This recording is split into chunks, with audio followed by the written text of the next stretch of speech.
after you go into that sink and you turn off the faucet, it's like narrowing down the arteries, such as with atherosclerosis that we see with diabetics and smokers sometimes. The treatment for arterial disease involves essentially turning that faucet back on, opening those arteries back up. Fortunately, a very small proportion of the population actually requires any intervention for their arteries. And now veins, are the drains. It's got to be low pressure and stay low pressure. And in our bodies, if the pressures of the veins come up, that back pressure pushes on the capillaries and pushes fluid out into the tissues that can cause symptoms such as swelling, heaviness, tired, itching, burning, pain, cramps at night, restless leg, numbness.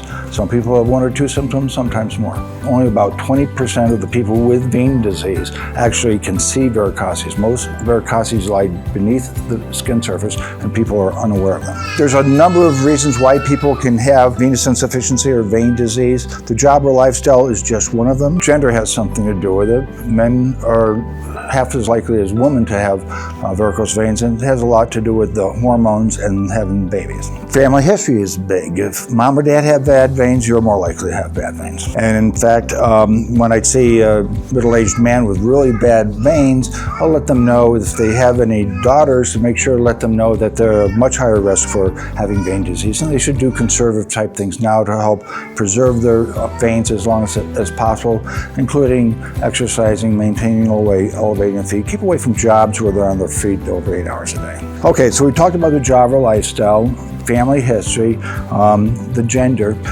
rounding off some of these others, gaining weight, getting old, injury, trauma, and surgery. In fact, anytime I see a patient comes in and they've got a little zipper here from a knee replacement, they typically have quite significant disease below that level because they have to stretch those muscles out, and they frequently will be damaging those backup veins, those perforators. But those can be treated. Something else that we're becoming more aware of why people will have worse veins on one leg than the other is iliac vein compression syndrome, or May-Turner's was the original term. It's where the veins, once they all join up with the deep system at the groin, they combine in the pelvis, crossing over bony structures like the spine, left to right on the spine, and they can get compressed and cause abnormal back pressures down that leg, kind of like being a tourniquet, if you will. The symptoms are pretty much the same as those for vein disease, and you might ask, well, how do you differentiate them? If one leg is significantly worse than the other, particularly the left leg, because that's the side that May-Turner's is, because it has to cross over the spine with a high-pressure artery in front of it, that would raise our suspicion that the symptoms are really more than just broken valves of the skin of the legs. So we have low blood pressure from way down here in the veins that needs to get back to the heart somehow. There's not another heart down there pumping the blood back towards the heart. So the way the body does that is with walking and exercising. With good flexion of the knee and ankle, muscles push against the skin, cause the blood to go through a one-way valve. Now, most people have at least 5 long veins of the skin. The longest one is the greater saphenous vein. It goes from by the ankle up to the groin, where it then goes deep to the skin, joining up with the deep venous system. That greater saphenous vein, we're told, has 24 valves along its course. So as we're walking and exercising, that blood is inching its way back towards the heart. Most of us aren't walking or exercising all day, are we? Most of us, with our jobs and lifestyle, we're either sitting or standing all day. And so over the years, the blood builds up in those veins of the skin and stretch them out, and they stretch them out to the point where the valves fail. And when the valves break, they are broken the rest of your life. There's no repairing those valves. That vein is now damaged and it's not functioning anymore. The blood has to get back to the heart somehow. So fortunately, we're born with what I call the backup vein. The official term is perforator vein. Now, they're called perforator veins because anatomists many, many decades ago would take a look during one of their autopsies, and they would see all these little veins going from the skin directly into the muscle, and they were perforating the fascial plane between the skin and the muscle. That's why they're called perforator veins, but for ease of use, I'll probably be ending up calling it the backup veins. And we've got dozens on each leg. So once the blood goes through these backup veins, it goes into the deep venous system. Now, the deep venous system are the veins of the muscle, not of the skin. And so they also have valves. It's also low pressure, and they work much the same way, but we don't have to have such extreme flexion of the knee and ankle to push the blood up those veins. Just a little bit of rocking you see us doing here, or the movement that we're doing during the day, pumps the blood up those deep veins, and for most people, those deep vein valves function the rest of their lives. One big exception to that is if people get deep vein clots. If they're not aggressively treated to dissolve, they can start to scar down the valves of the deep venous system, and then that could lead to something called post-thrombotic syndrome, which is at a very advanced level of vein disease with discoloration and damage of the skin and even open wounds called ulcers. And as many of you probably already know, deep vein clots are considered urgent to treat because they could potentially break free and go to the heart, be pumped into the lungs, and cause a pulmonary embolism. Now, as I described previously, the valves break, the blood's not going up those long veins, and the blood ends up going into deep veins. And you might say, well, if we got that backup system functioning, why are we treating these broken veins? The reason is those 24 valves along the greater saphenous vein break those long veins into short little compartments or little tubes. And short tubes have low pressure, and as we talked about, veins need to be low pressure for good circulation. But when they break, pop, now you have a vein that's up to 24 times longer and significantly higher pressures down by the ankle, because it's just a big long tube. Think about it like when we measure blood pressure, we talk about millimeters of mercury in a long glass tube. Well, the higher that number, the higher those pressures. So that's essentially what's happening. These abnormal high pressures are going down those long veins, distributing to the branches, which can cause the varicoses. Again, only about 20% of people see the varicoses because they're deeper in skin surface, and can cause the symptoms of swelling, heaviness, tired, itching, burning pain, cramps at night, restless leg numbness. Some people have one or two symptoms, sometimes more. Eventually, those abnormal veins make those backup veins, the perforator veins, get bigger and bigger until their valves break. And many times that's when people really start to recognize their symptoms, is when those backup veins start to break enough of them, it can lead to permanent skin changes and open wounds called ulcers. And the process of treating those are essentially to close off those broken valves along those non-functioning long veins. It stops those abnormal pressures that cause those symptoms, stop causing varicoses, and stop damaging those backup veins. Now, we only treat veins whose valves are completely kaput. There's some people, they still have 25-30% of the function of those veins. We don't treat those veins. We let them become completely kaput, and only at that time do we treat them. This is essentially how those valves function. I mentioned to you, as we walk and exercise, muscles push against the skin, the blood goes from valve to valve until it gets back towards the heart. And for the number of reasons I mentioned, when the valves break, the blood's not going up in those long veins, so it ends up going through perforator veins.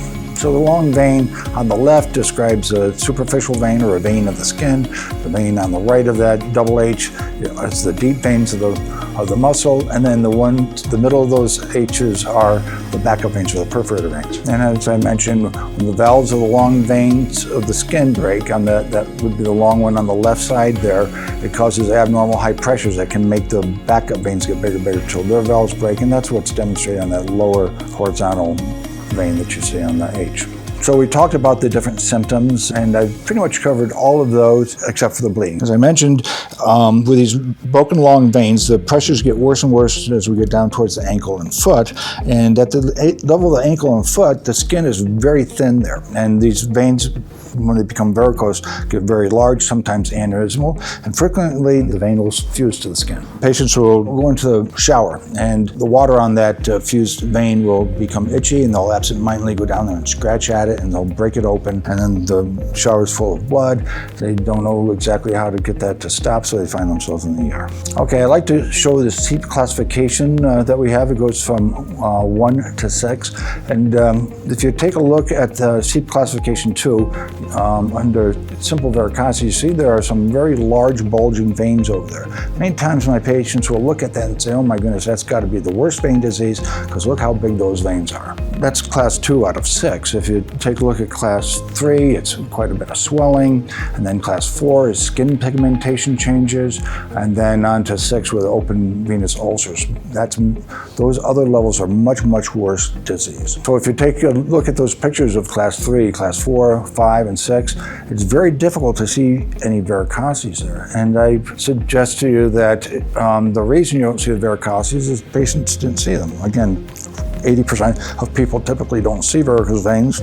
They had the symptoms of vein disease, but they thought they couldn't possibly have vein disease, so they didn't come get treated, and so it just got worse and worse and worse until open wounds. Once open wounds happen, the vast majority of those main skin veins are damaged. We try to get patients treated before it gets to permanent skin changes up on C classification 4. And so again, you'll hear me repeat this over and over and over again, the symptoms of swelling, heaviness, tired, itching, burning, pain, cramps at night and restless leg, numbness. Some people have 1 or 2 symptoms, sometimes more, but that's what we should be focusing in on, not whether we see a varicose vein or not. There are some things that would lead us to believe that maybe you also have the celiac vein compression syndrome. One, if you have a history of deep vein clots, it's possible that you have deep vein clots because of abnormal compression of veins in the pelvis. If one leg is much worse than the other, particularly the left leg, that raises our suspicion. And then there's something called venous claudication, and essentially that involves weakness, trying to just get up and out of a chair or climbing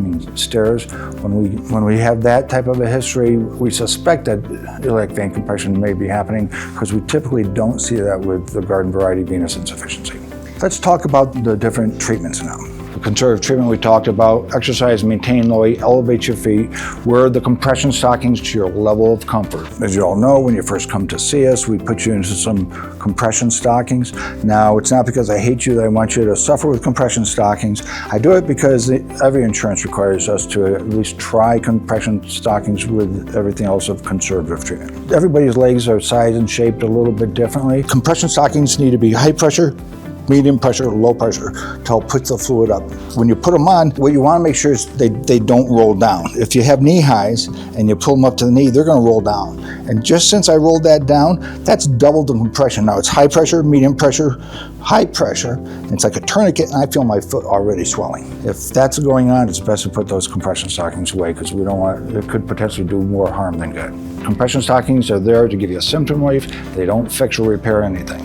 When it goes on to time for procedures, radio frequency is a type of thermal treatment which will replace a catheter inside the vein just above the ankle, run it to the groin.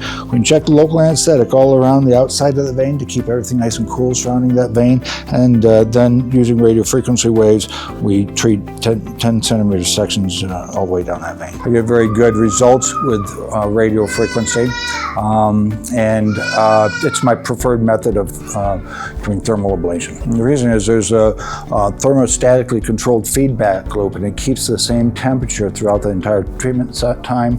Laser is quite variable. It could be too high, it could be too low. I frequently see patients who've had their long veins treated with laser, and they'll have a segment treated, a non-treated segment, treated, not treated, and at that point it's very difficult to go in and treat those small little sections.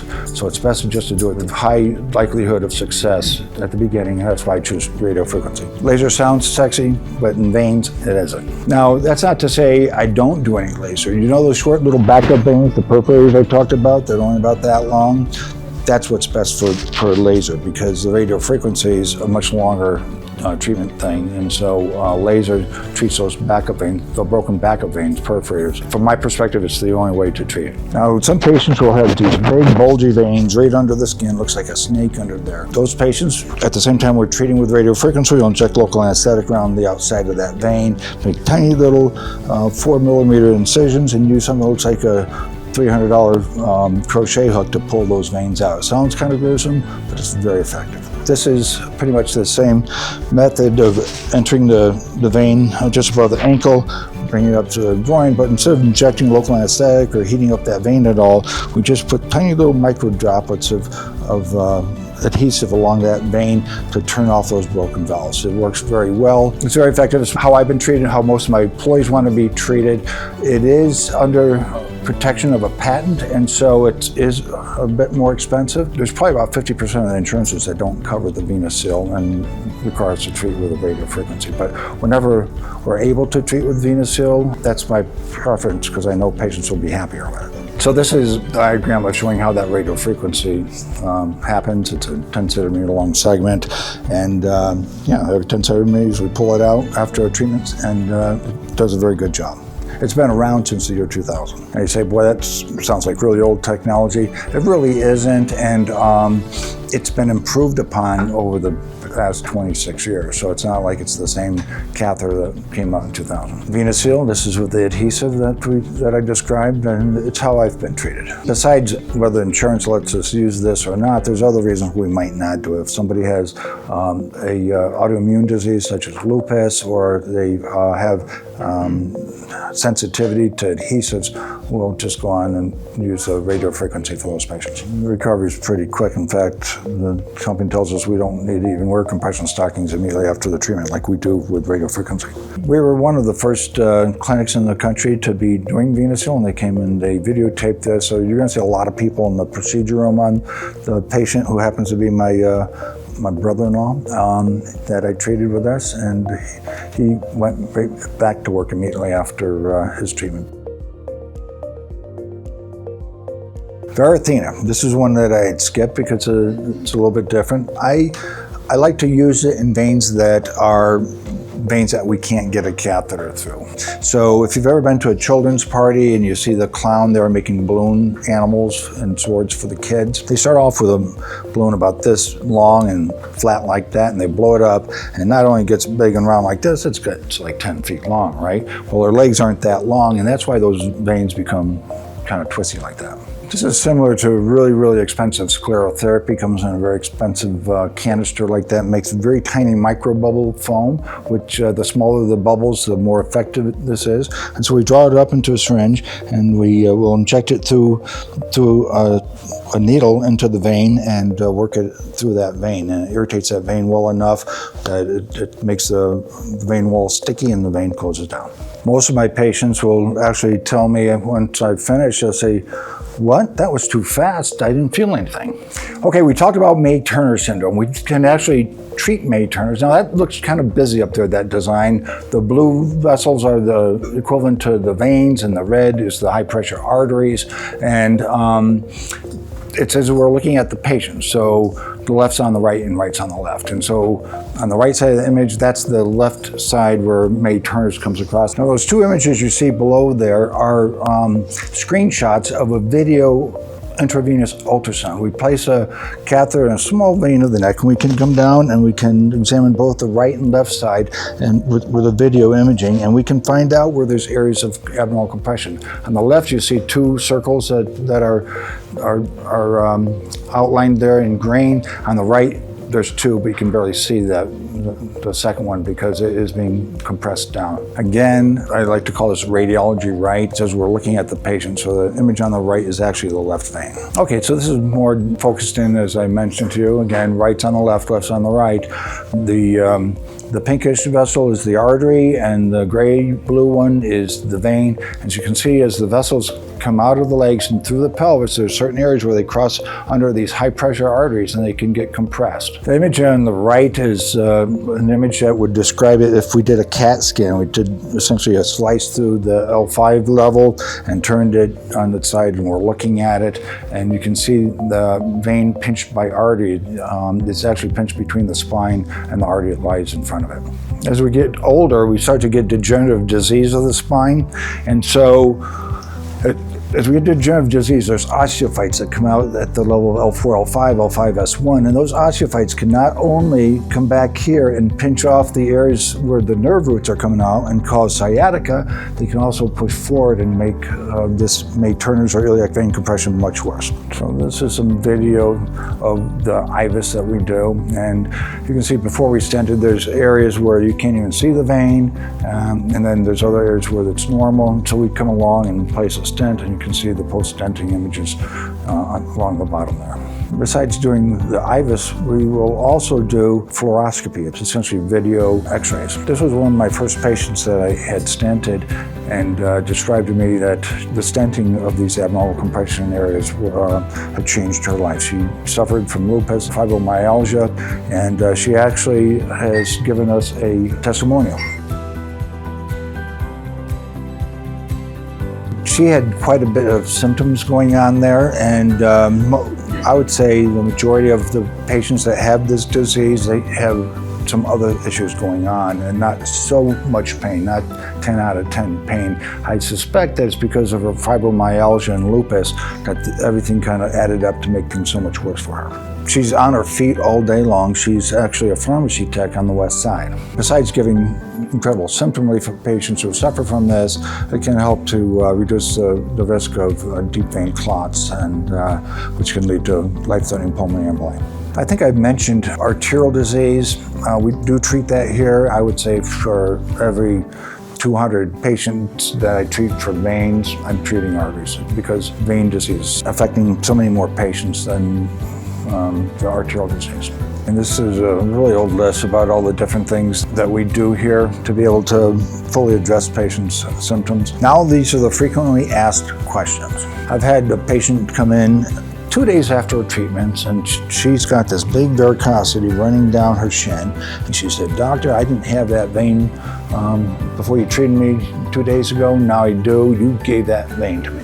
Well, as I mentioned, veins generally go straight, right? They may branch and such like this, but they don't do this. The reason she thought that I gave her that vein is because she had quite a bit of swelling, and after I treated her, her swelling went away and it unmasked the vein that the swelling was hiding. That varicosity she had probably been there for at least 20, 30 years. I had a similar patient a few years after that who came in, and she told me I gave her cankles. Cankles are these fatty deposits around the ankles that we get as we get older, and she didn't see that she had fatty deposits because she had so much swelling. It was just like one big wooden tree there. We treated her, the swelling went away. Now she sees her cankles, and she's very upset that I gave her cankles. So the other thing I wanted to mention is the patient with that twisty vein, I assured her that we can do sclerotherapy, injecting a foam to make that vein go away if it bothers her. But for the cankles, there's really nothing we can do. Some patients will say, well, I only have symptoms in one leg. Well, you're talking about treating 2 legs. Occasionally happens where patients insist they only want the left leg treated. We'll treat that left leg. They come back a couple weeks later and say, I don't know what you did, but you made my right leg worse now. So if you have any symptoms on that other leg, it's helpful to be able to treat both legs along the same time, because there's times when there's shorter veins where we can treat veins on both the right and left leg all in the same day, and it saves both the insurance company and our patients money. Some patients will say, you get really busy here in your waiting room in the summertime. What's that about? Everybody out of school? Well, it's probably more to do with how veins act in the summer compared to the winter. In wintertime, veins have a tendency to shrink, and those valves get pulled together, and the abnormal pressures aren't so bad, so the symptoms aren't bad. When summertime comes along, things get much worse. And that's why in the springtime, I'll actually give this presentation to doctors in the community, because I know that they're going to see patients in the coming months. Many patients still don't get that understanding of why it is that we can essentially take these veins out of the circulation and somehow improve the circulation. And the reason being they aren't really aiding anything in the circulation. They're just causing abnormal pressures that are damaging and causing symptoms, the other parts of the venous system, and causing the symptoms. Remember, I talked for good circulation, we need high arterial pressure, low venous pressures to push the blood cells through the capillaries. With those broken valves of those veins, the pressures come up and cause all those symptoms, and can eventually start damaging backup veins to where there's not enough blood flow, and then open wounds start, ulcers. By treating the veins, we bring those pressures back down closer to what's more normal, relieving those symptoms, stop damaging those other veins. Some patients wonder why they should get treated if they're only going to return. The vein treatments are like 90% or better effective, and if they're not, then we can go ahead and treat that vein. What most likely happens to patients is, let's say when we treat them, it's only the greater saphenous vein. The other veins may be partially damaged, but still functioning, we leave them alone. But once they become damaged, then they start causing symptoms to come back, and that's when we start treating those other veins. It's not wise to treat all the veins that could possibly be broken, because the body needs to start developing using those backup veins, and those backup veins really don't kick in until after these long veins are completely damaged. So we don't treat all the veins all at once, we just treat the ones that are completely kaput. I use a lot of analogies, and one of the ones I like for this is to describe the tires on your car. If you have 50% tread still on those tires, you're not going to replace them or take them off. But once they're bald, you kind of want to get them off before you start ruining your rims. This other one, I don't see varicose veins. How can I have this disease? Because only about 1/5 of the patients will actually see varicose veins. What can I do to keep my other veins from being damaged? The things that we talked about earlier for conservative treatment. Exercise, maintain the weight, elevate your feet. Perhaps one of the best types of exercises is water aerobics. As you're standing in the water, it's high pressure, medium pressure, low pressure. Every millimeter up, it's less pressure. Between the muscle movement of the exercise and the pressures pushing the fluid back up, it's very helpful, particularly for patients with lymphedema. If you have access to a pool, you should think about doing it. Don't jump in a hot pool or hot tub, because that's just going to make the veins dilate up. It's got to be, a pool that's at the appropriate swimming temperature.